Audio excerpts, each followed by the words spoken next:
Welcome to Expat Hoops. Today we interview Folarin Campbell, the third member of George Mason's 2006 Final Four team to appear on the podcast. He graduated from Mason in 2008 and played all across the world in Italy, Germany, Latvia, Poland, Venezuela, and Israel in his 12-year professional career so far. Folarin, welcome to the show. Hey, thanks for having me, guys. Well, thank you so much for coming on. We're actually going to start a little bit before college because you've got some of the local ties here. 2004 graduate of Springbrook High School, selected first team All-Met by Washington Post as a junior and senior. Montgomery County Public Schools leading scorer as a junior, averaging 26.3 points per game. We sat down with Will Thomas earlier in one of our episodes, and we did sort of talk about his recruitment to Mason. What was the recruit angle for you to come to Mason at that time? At that time, it was more so they mentioned Will, and they also mentioned John Vaughan. And John Vaughan went to Laurel, just down the street from Silver Spring. Springbrook. And I thought it would be a great opportunity to play with him. I thought he was a great player. We were similar positions, and I thought that would be a great opportunity to just match up with John Vaughan and Will Thomas. So that was some of the pitching point, and then also just being nearby, going to George Mason and the facility and things like that. So, but it was more so just the guys who I could play with. Interesting. The other thing is you're at that point, you're mulling offers from a lot of good schools, including Georgetown. And, there's that sort of subpart to the story as well. Could you kind of elaborate a little bit more about that in terms of what kind of tilted the balance to, George Mason, towards you going to George Mason? Well, Georgetown was always my dream school, and I definitely wanted to go there. The crazy story behind that one was Coach Estrick was the coach there at Georgetown at that time, and he was a Springbrook alum. So when he reached out to me, showing interest, I thought, oh, I'm telling my high school coach, oh, I'm going there. If he throws an offer, I'm going to Georgetown. Like, that's where I want to go. And a week before I was supposed to go on a visit to Georgetown, they brought up a guard from Virginia. I forget his name, but he signed on the spot. So when he signed on the spot, they basically called me out, or called my coach and say, look, well, we have a guard in Folarin's position. We don't need him. So then I got the call from George Mason, also Providence as well, Boston College. But yeah, Georgetown was the school I really wanted to go to, and we see I made the right decision. Yeah, it's actually funny. I brought this up last night to another friend. I have the name. It's somewhere in my messages because I was doing some of the research. Please tell me. Once I hear the name, I'll know who it is. I always forget the name. And not to just completely and not to be bad or mean, but he didn't even play much at Georgetown. It made me mad. All I can tell you is, all right, so I can't remember the exact name, and I will get to it because at first I wanted to say that he only scored 5 points, and I looked it up and it was no, it was more than that. I think maybe I was thinking to myself, maybe average 5 points or something like that. Yeah. And I sent it to him. And unfortunately, we've gone back and forth about a lot of things. I'll find it. I'll probably jump in when Tony's asking a question. But essentially, I remember for some reason, not the name, but I remember the total points. Over 4 years, it was 151 points. Because like I said, at first I thought it was 5. At first I thought it was 5. and this friend also, he went to another school. He went to some school called Yale, but he's actually kind of cool. And I said that, would you rather have that, or would you rather have somebody that scored over 1,500 points, basically filled up the stat sheet, Yeah, man. Like I said, it was my dream school, but I'm happy with the decision I made. I got it. Here we go. So we had a roundabout conversation in terms of, because we also started talking about Ivy League schools with Craig Robinson was back in the Ivies at that point. He's Michelle Obama's brother. Gosh, who was the other one? Anyway, all right. So here's your name, Tyler Crawford. Yes, Tyler. That's who it was. Yep, that's who it was. Tyler. I have no idea who that is. I'm sure he's a nice person. Took my So I wasn't sure. There's the thing is, I wasn't sure. Was it that he actually took the spot, or was it a matter of like, I'm just not going to get enough playing time, or was it took spot? It was more so that he just happened to go on a visit before me. That's the only thing, because I remember Coach Esherick saying, he was interested in me and another guy, but he went on the visit the weekend before I did, and he just signed on the spot. So once he signed, I got a call. Well, my coach got a call that Monday and said, well, we signed a guard at his position. He got a scholarship. So that was that. And I will say, the other thing is, in fairness, Tyler of Stanton, Virginia, the group AA player of the year. So yeah, it's not, it didn't pan out. But okay, hold on. So he had a good high school career? I mean, I didn't know anything about him. He was like the AA, of that, however the high schools get, classified. I would like to know, yeah. Uh-huh. Yeah, I mean, of that classification, he was the Virginia Player of the Year. I mean, AA, I think, is pretty low, because I grew up in Northern Virginia, and I want to say my high school was like 3,000, 4,000 something people. I want to say it was like quadruple A, or whatever it was. So AA is probably a smaller high school. Uh-huh. Yeah, no. I mean, I'm happy he went there. He got a nice career in high school, but still, I was a little upset about it. But again, I'm happy with the decision I made. Well, we are too. if we find him and he's played overseas, we'll have him on the cast. I don't think he has. There are some good things that happened for him at Georgetown. Like, I think even when I Googled the name, I think I saw that he eventually met his wife there and everything. So good things happened for him too. Yeah, okay. No, that's awesome. I'm happy for him. But if we're talking about playing careers versus his, a little bit. He's doing well, and I'm happy for him. Yeah. And while we're talking about recruiting too, one of the things that in my coverage of the Final Four, I was actually able to get to the games in DC and then out in Indianapolis, and the national media, as well as some local people, were always talking about the inability of Maryland to recruit Maryland guys, because in that game, what did you have? You had Lamar Butler, you had Will Thomas, you had Rudy John Vaughn, like all these guys.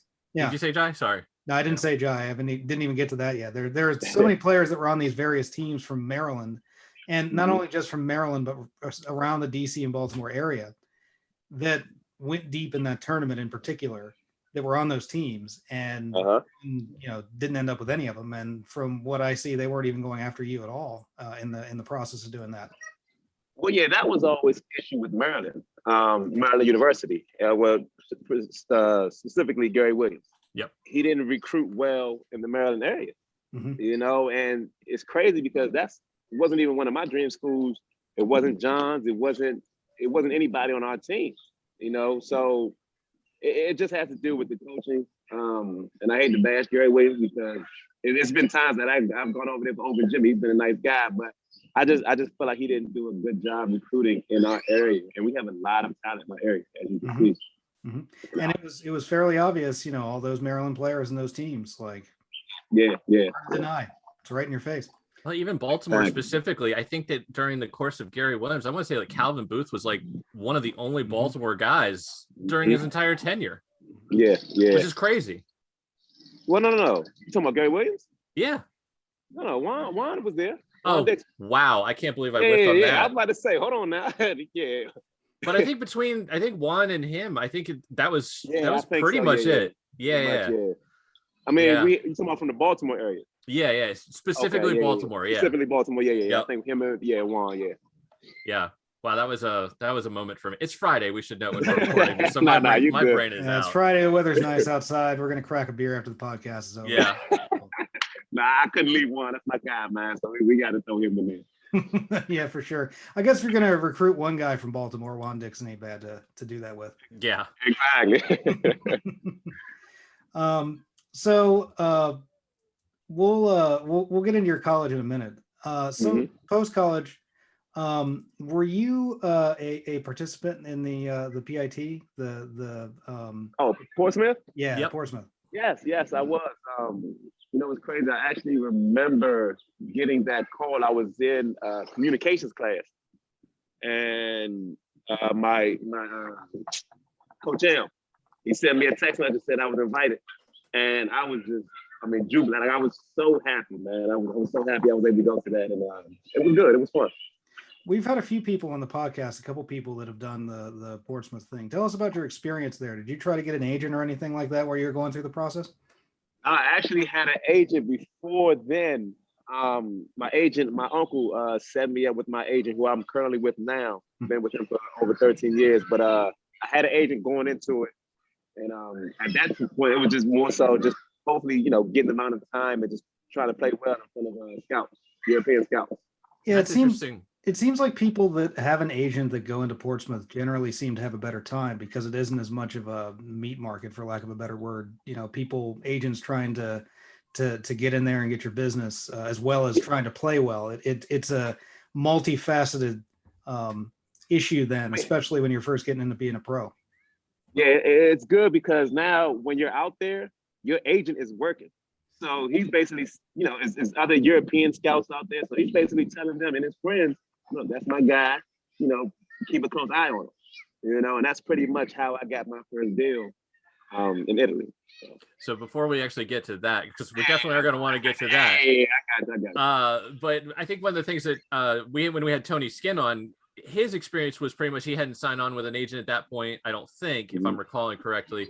And it was kind of this thing where you've got not only are you trying to play well enough for NBA scouts, but you are also being approached by European clubs, agents, things like that. So you're almost kind of able to focus on what you should be focusing on at that point in time for you. So was it something that you were able to ask like Tony and some of the other people that went before? I think Lamar might have also been and Jai too. So was it something you were able to ask those guys, what can I expect going into it? Yeah. I mean, I know Tony and actually all three of them were overseas at the time. So it was kind of hard to speak to them about it. But I mean, they just told me just go out there and just play, try to be aggressive because everybody's obviously trying to go for the same thing. And Coach L helped me out also. You know what I mean? He just gave me some tips and told me what I should do. But at Portsmouth, everybody's trying to get the same goal. Trying to get looked at either by NBA teams or European scouts. So the main thing was be aggressive, but don't be selfish. And that's what I was told from all four of them. That's what I remember to this day. So in previous guests that we've had in the show, they didn't have the luck that you had. They didn't have the professional relationships that you had with an agent for as long as you had. And you had your agent going into Portsmouth. You had your agent through Portsmouth. You still have your same agent today. I guess part of what I'm asking you too, in addition to getting your first job and how that helped you, how has the business relationship that you've had with him get the subsequent jobs, and how has that helped you communicate with him about what you wanted? Well, it started from my first job. Not too many rookies go from, college played to Italy. Italy is one of the top leagues in Europe. You got Spain, you got Russia, you got Turkey. And for me to go there my first year, I knew I was in a good situation. And I knew my agent was able to put me in a good situation more so because of my name. The coach obviously saw me at Portsmouth. He remembered me from the Final Four.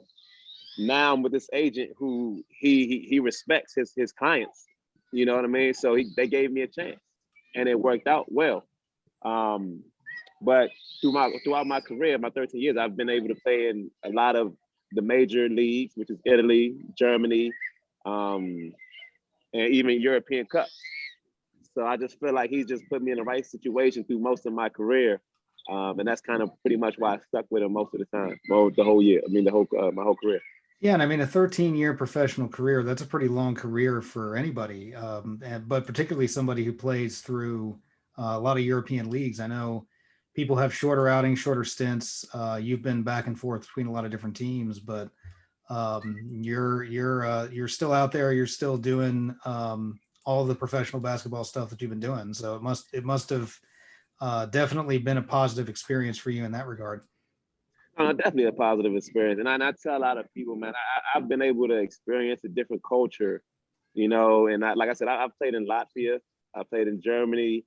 I've been in places that I would never thought about visiting, if I didn't play basketball. So I definitely appreciate the experience that I'm having. And I enjoy it, man. I enjoy it. So your first contract, you go straight into Serie A. What was that Yeah. like for you? That was a high level of basketball. Yeah, it was different. I always tell people European basketball is similar to college, but you just got a lot more. Everybody's talented. You got to worry about all 5 guys on the court. You know, where in college basketball, you might have, and we're not talking about, the Kentuckys or the Dukes who have, all guys going to, first round of draft. We're talking about the enormous college team who has maybe two guys you have to worry about on the court. European basketball, same style of play, but everybody's a threat out there. And I realized that my first year out, you got to come to play every game, because at the end of the day, it's more so this is a job, and you have 2 or 3 bad games back to back, that team is looking to replace you. And I learned that quick, just being as a foreigner over there. And like you said, Italy was one of the top leagues, and I was just blessed to play in one of those top leagues. But off the court, that was a totally different experience. Tell us about that off the court experience. Oh man, just let's start with the food. I mean, the food. I mean, that first year I probably gained maybe, and remember, I'm a professional athlete at this time, so we're working out every day. Young 20s. Young 20s, exactly. And I'm working out 6 days out of the week, and I probably gained 10 pounds consistently working out, just eating pasta, eating risotto, the chicken, everything. I mean, the food was just so, and then the pizza. Oh my goodness. I mean, just everything was wonderful. So I think I might have went out to eat almost every night. Now that I think about it, my first year out, I think I went out to eat every night just because the food was so good. That's not a bad way to go. That was all muscle that you get. Exactly. No. So you mentioned obviously getting a job in Italy right away is certainly notable. So it's one thing for me to say it, but in your words, as somebody who's actually done it, a player, and what your expectations were heading out, can you tell us what that's like and how, I don't want to say rare, but not common that is? And basically really kind of asking you to humble brag a little bit to say how you got to be in Italy first. And again, you sound like that was a good spot for you to get right away. So yeah, take us through that. Now thinking back and looking back at it and seeing all the younger players now, just starting with salary. I mean, I thought I made really good. Now looking back at it, I made really good money that first year out, compared to what rookies would get now coming out. And again, it's like I see the rookies now, they have to go to showcases, they have to go the extra mile to try to get to Europe. Instead of me, I just went to PIT and then I went straight to Europe. Some guys got to go to showcases in Mexico, they got to go showcase, or they got to go to a tryout, for the team before the team even thinks about signing them. And then even when they go to that trial, they got to pay their own way to Europe. You know what I mean? Before the team even decides, okay, you know what, we want to keep and what we don't. So it's a lot of extra stuff that I see now going on that I didn't even think about when I was my first year out. And that was kind of a big change from now and then. And I think the questions kind of popped up a little bit, with COVID over here, and college players that, that they're getting this year that for NCAA, like the clock, it basically doesn't tick this year because of COVID. And so people are saying, well, maybe they could go overseas. Some of the problems with that are, in a normal year, you're over there, you've got a 13-year career, you've established yourself. Can you kind of say what you would look at as some of the differences? So if there's a pretty talented player, say in the A10 right now or another place, what are some of the things that are uphill against them that you wouldn't have had to face, or why that's not necessarily a realistic expectation and they might be better off staying in college another year if they can do it? Everybody's different. Every situation is different. You know what I mean? So I would say it depends on your age. If you're a 23-year-old senior, it might be best to go to Europe. You know what I mean? Or if you feel like you're not ready for it, because it's definitely not even just the pressure of playing basketball in Europe, but being away from family for so long.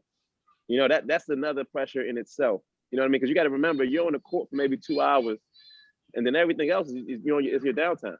You know what I mean? You're in a foreign country where they're speaking a foreign language. You know, I'm glad I was able to pick up a little Italian, but you got to remember some guys when I was in Germany, it was hard to understand Deutsch.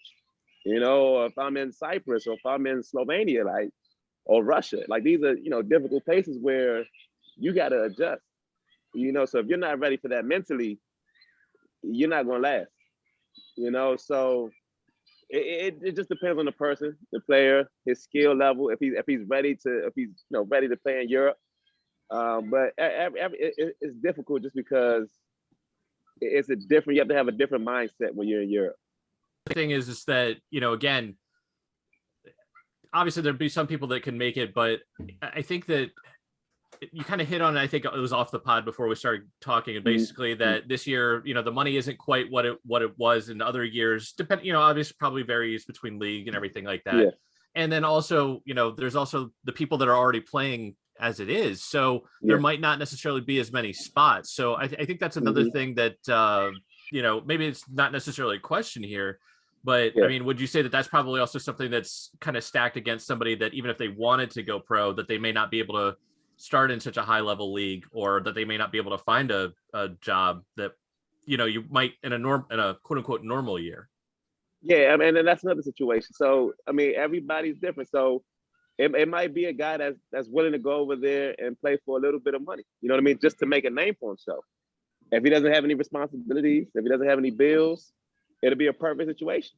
You know what I mean? He can go over there, play for a little bit of money and build his career that way. Because obviously if he plays well, his money will double and triple the following year. But then you got a lot of guys who, you know, might have kids or might have a family and say, you know what, I can't risk going over there because it might not be worth it. You know, so it just depends on the person and, you know, where they are in life, you know. And I was listening to your interview before we came on the pod that you did with Bill Rowland a couple of weeks ago. He brought up an interesting point that there was potentially some pressure as an American on a roster, with roster limitations, especially being what they are. Did you feel any pressure when you went over there into Serie A to be the guy, to be the American that's like the best player on the team because you came from the United States? Do people have that expectation for you? That's another pressure that's put on you. You know what I mean? When they bring you over there, like when I was in Italy, there was only 5 Americans on the team. In Germany, there was 5 Americans. When I was in Latvia, there was only 2. So that's even more pressure.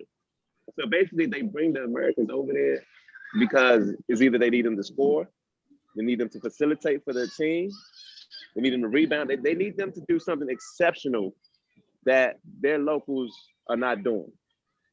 So there's a lot more pressure on them because first of all, most of the time, they're the highest paid players. And obviously, when you're the highest paid player, you're expected to produce at a high level every game.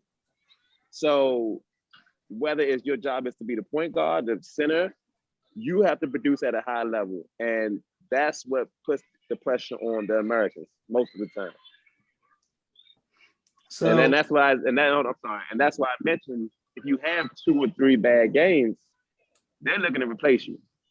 You know what I mean? You can't have, and you got to remember, we're not playing 82 games like the NBA. We're only playing maybe 30 games. So you gotta produce in those 30 games, and the team expects to win. Mm-hmm. Actually, here's another question for you. Like you said, there's a limited amount of games. Were there times in your career where you maybe weren't performing, or you felt you weren't performing, and you started to get a little bit nervous about, like, you know, it was just, I don't know, it's just essentially you felt even the pressure, like you said, of the small sample size, and like you just need a few more games to work it out, but you don't have that luxury. You don't, and that's why it's nerve-wracking, because I mean, you know what, you're playing bad, you know what I mean, and the fans over there put pressure on you too. You got to remember, like, it's not like an NBA game where the fans are just sitting there, they're just, you know, eating their food and enjoying the game. No, these fans here are into the game. I mean, just like soccer games over in Europe, you see how they love their team, they love their city, they're passionate about the game. Basketball is the same thing, just in a confined arena. So instead of 30,000 fans, at a soccer stadium, it's about 5,000 fans, but they're screaming and yelling at the top of their lungs every single. They're not sitting down there. They're not sitting down in their seats. They're standing up. They're throwing things on the court. Like it's passionate to them. You know what I mean? Like, it means a lot to them. So if you have one or two bad games, you might get a DM saying, look, we need you to pick it up, or you're not playing well, like, or we want you to leave. Like it gets, it can be personal at times, but if you're playing well, or you get DMs, oh, we love you, you're doing well. So it can go either way, but that's also putting pressure on the player to produce. So it's a lot of things that goes on in Europe. So your first year in Italy, you move on to the Bundesliga for a couple seasons. First year with the Artland Dragons, and then you move on to the team that is in Vaughan, Germany. What was your experience like in Germany? Compare and contrast that with your first year in Italy. Oh, man. Germany was more, I would say, Americanized than Italy, meaning just the facilities that they had. They had nice arenas. It looked like the Eagle Bank Arena. I would say more so that was the difference between Germany and Italy. It was very hard to pick up on the language. I don't even think I was able to pick up on the language, just because I studied Spanish in high school, and I knew a bit of, but Italian and Spanish is different. But I was able to pick up on Italian better than I was with Deutsch. But the language barrier was tough. But the league was good. The league was fast paced. It was different type of league than the Italian league. The Italian league was a little slower and more controlled. Germany was just, we getting up and down the court. We're trying to score 100 points every night. So, yeah, it was definitely different in that aspect. Running a track meet out there for those teams. A lot of running. And so from there, you went back to Italy for a brief stint, and then another season with the Italian Liga 2 team that you was there. After spending some time in Germany, coming back to Italy, was there any difference that you felt when you came back the second time after being out of the country and out of the leagues for a while? No, it was pretty much the same. The only difference is I left the German team mid-season. So they released me, and I ended up going to signing in Italy. And just having to adjust, obviously my new teammates and a different style of play, that was the only issue. But after that, we actually ended up winning the second league championship that year, and it panned out well for me. It did. From there, you went on to Latvia. So that's the Baltics. We've had a couple of people that were on the Baltics. The first thing they always tell us is that it's very cold. Yes. So what was the experience like in Latvia? That had to be a bit different of a culture shock for you. Let me see where I should start. First of all, that might be the first time where I've actually seen a moose. I mean, that animal is huge. And when I saw it crossing the street while I was driving, I couldn't believe it. But besides that, the cold, it was different type of cold. And the thing is, it was snowing, but it was snowing all the way up until March. And when I saw that, I was like, hold on, why is it still snowing? It's too cold out here. It was just too cold. But I enjoyed it. I enjoyed the culture. I was able to visit Riga, which was a nice city out there in Latvia. I was able to also travel, the Baltic area, so Estonia, Lithuania, things like that. But yeah, it was freezing. It was freezing. It should not be snowing in March. What was the basketball like in the Latvian league that you played with? It was competitive. It was tough. Actually, that's probably where I got hit the most, meaning a lot of stitches, a lot of elbows, just a physical league. But yeah, I think that's the difference between the Italian league, German league, and the Latvian league. That area is more physical, more of a physical league. So after Latvia, where'd you go to next, and what was that experience like? Actually, I think after Italy, I went back to. I'm sorry. After Latvia, I went back to Italy.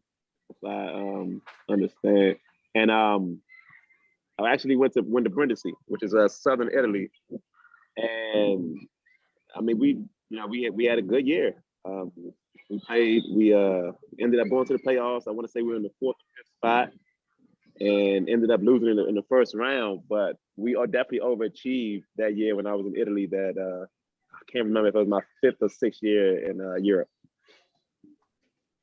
And then from Italy, it was on to back to Germany again, right? Yeah, Lewisburg. Yep. So yeah, we ended up going back to Germany. Actually, the coach that I had at Germany was he went to school at the Master, John Patriot. Okay. Yeah. So he was my coach out there. Good guy. Played for him, and we actually had a good season that year also. So I mean, it was a good league, man. The German league is a good league, up and down, kind of style I wanted to play. After some time, you ended up in October of 2015, and I think you're the first person on the pod that's played in the Polish league.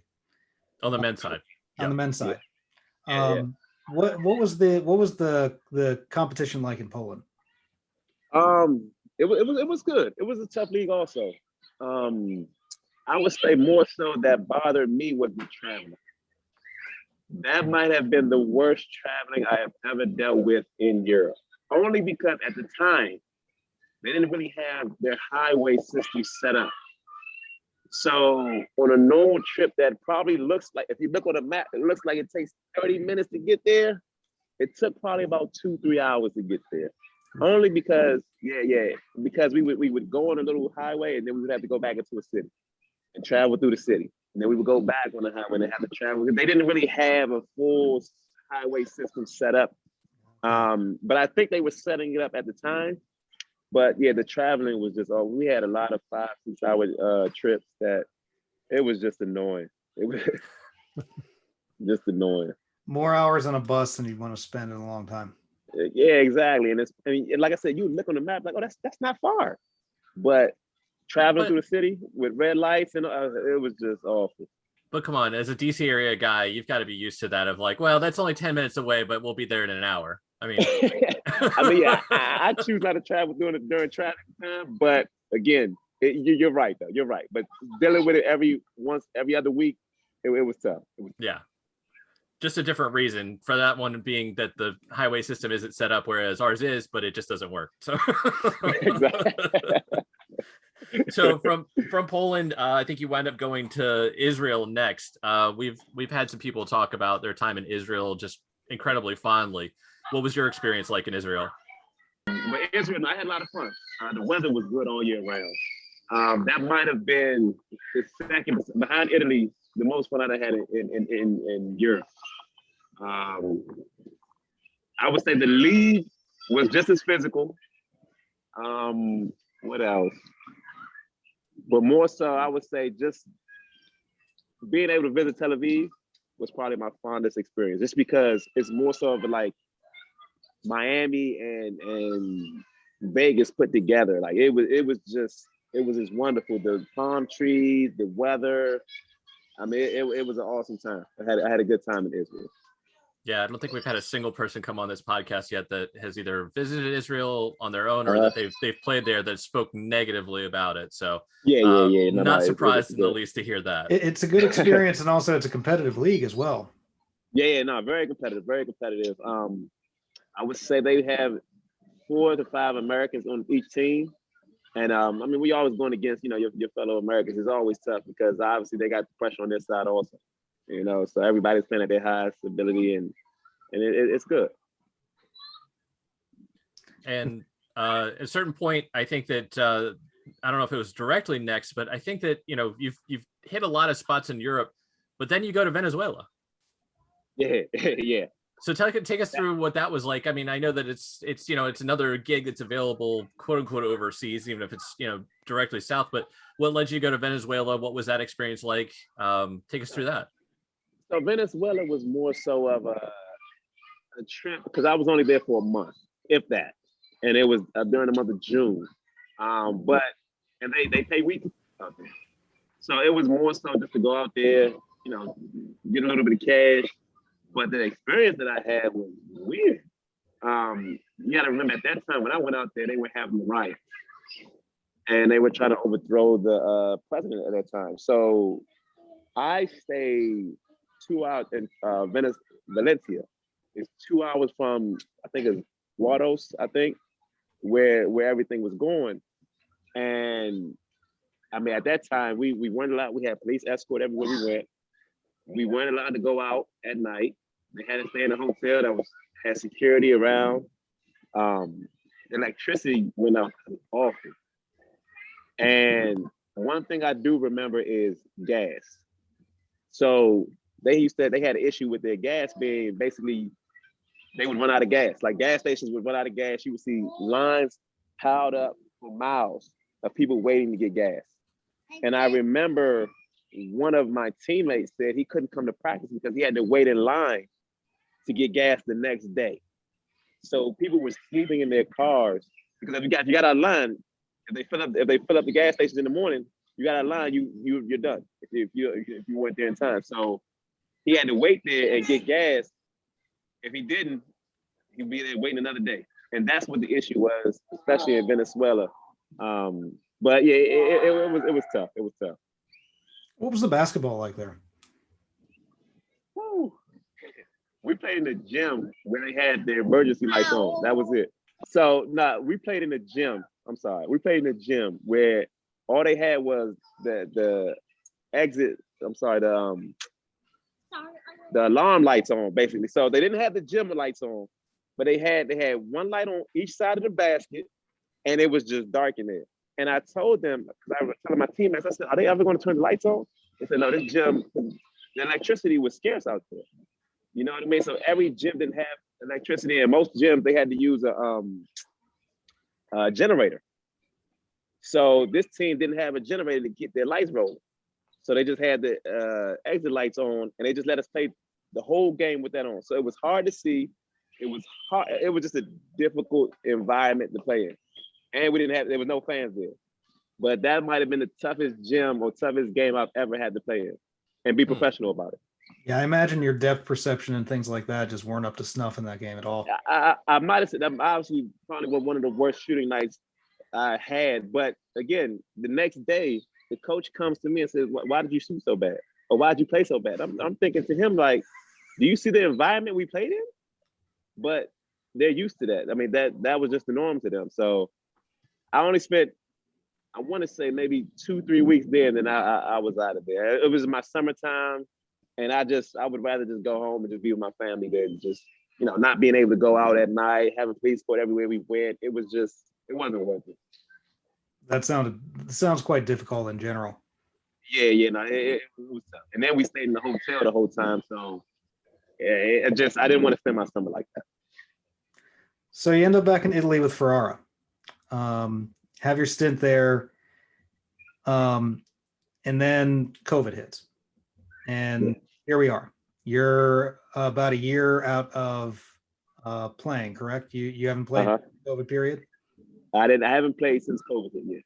Well, it's pretty much becoming tradition at this point, to talk about your COVID story. So, I mean, I think you'd said that you were coming off an injury the year prior, in like an Instagram post that I read. And so you're in Ferrara and COVID strikes. Take us through, what specifically, when everything's kind of starting to break globally, you're hearing the news coming. Take us through exactly what the season there was like and how COVID impacted it all. Yeah, so the season was going as normal, and when COVID hit, they postponed it. So we missed 1 week, then we missed 2 weeks. And they said, okay, you know what, we're not going to practice. So as we're missing games because of COVID, we're still practicing. But then they said, okay, you know what, now we can't practice. So we stopped practicing for maybe 2 weeks. And then I think they tried to get the league started again.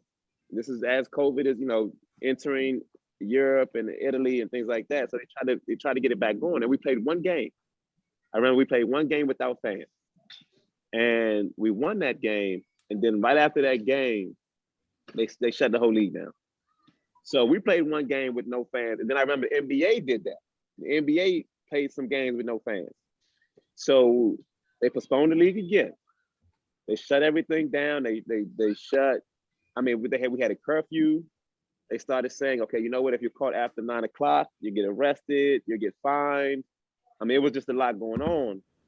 So I just remember being there, and only thing I was able to go to was to the grocery store, get gas for the car, and that was it. All the restaurants were closed, all the bars were closed. And it got to the point where I just told my team manager that can I go home? You know what I mean? Like right now, go ahead. Can I go home? It got to the point where I would just sit, because my family was here in the States. And I was there in the room, my apartment, just watching movies all day, you know, and just going to the grocery store every day. And that was it. Like we couldn't go visit friends, couldn't leave the city.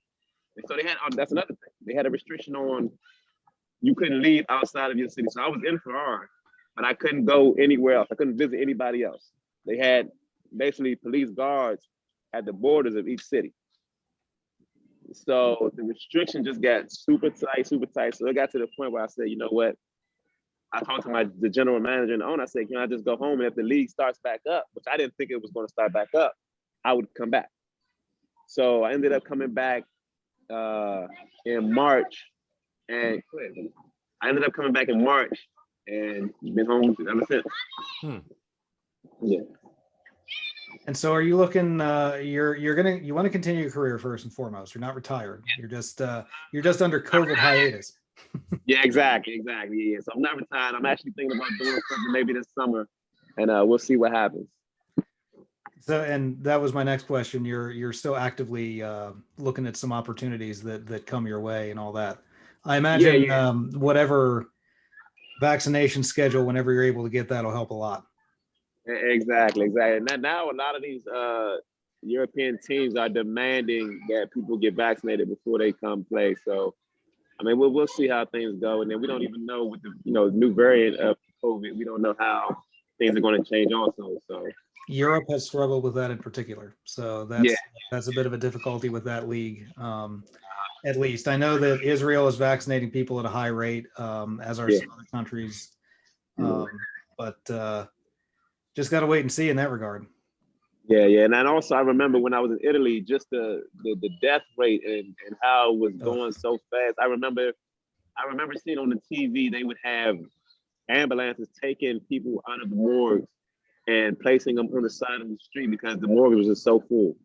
Mm-hmm. You know, I mean, it was, the death rate at that time in Italy was crazy. I believe that might still be the highest death rate per capita in any country so far in any one period. So that was the worst for sure. Yeah. Thank you for watching this episode of Expat Hoops. We have a lot more videos that you can watch at this point in time. You can find one recommended for you right here. We also have a lot on our channel that you can go back and watch whatever episode you want at this point in time. You can even watch the Expat Extras. That's stuff where you can find stuff that is unique.